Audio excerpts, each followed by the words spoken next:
Trump has tweeted on his assassination attempt. He wrote that assassination bid proves that large, safe and secure ballrooms should be built on the grounds of the White House. He added that the attack would never have happened with the military top-secret ballroom currently under construction at the White House, and the lawsuit brought on by a woman should be dropped. Basil Mukherjee, in fact, once again, Trump has made it about himself and his decision to have a ballroom in the White House premises, a decision which was slammed and panned by some of his Republican partners as well. Well, all I can say is, beneath that, I think President Trump should really beef up his security. He's been 2 times lucky. I don't want to say anything more. But you know, one can always run out of luck. And especially when one spends one's time first picking up the president of Venezuela, then assassinating half the leadership of Iran. When one does this kind of stuff, there is a strong counter reaction. He has to be ready for that.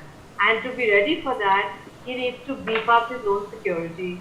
Because today, for instance, had the worst happened, as my co-panelist has said, half the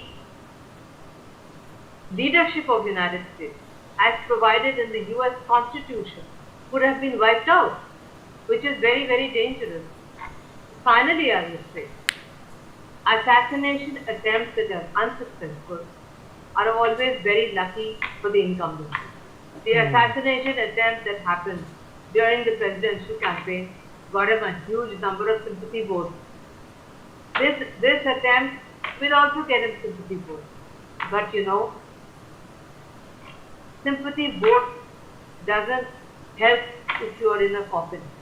Therefore, you have to secure, you have to ensure, and you have to stop being so provocative that you are inspiring people across the world. And at some point of time, beneath, there was talk, if you remember, that if the talks are good between Iran and US, with J.D. Vance, etc., Trump would fly to Pakistan. Well, fly to Pakistan, such a safe and wonderful place for an American president. So devoid of international terrorists, so good and innocent. Please go to Islamabad and try your luck. If you are so innocent, please go to Islamabad. He's your best friend, the field marshal. Ask him to protect you. If you're not safe in Washington, as Sumit said, if you're not safe in your own country, you want to fly to Islamabad to sign a deal, best of luck to you. Vinny.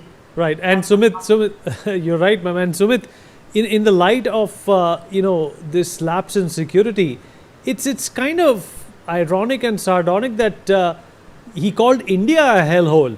You know, Prime Minister Modi has never been attacked. You see, that is the frustration that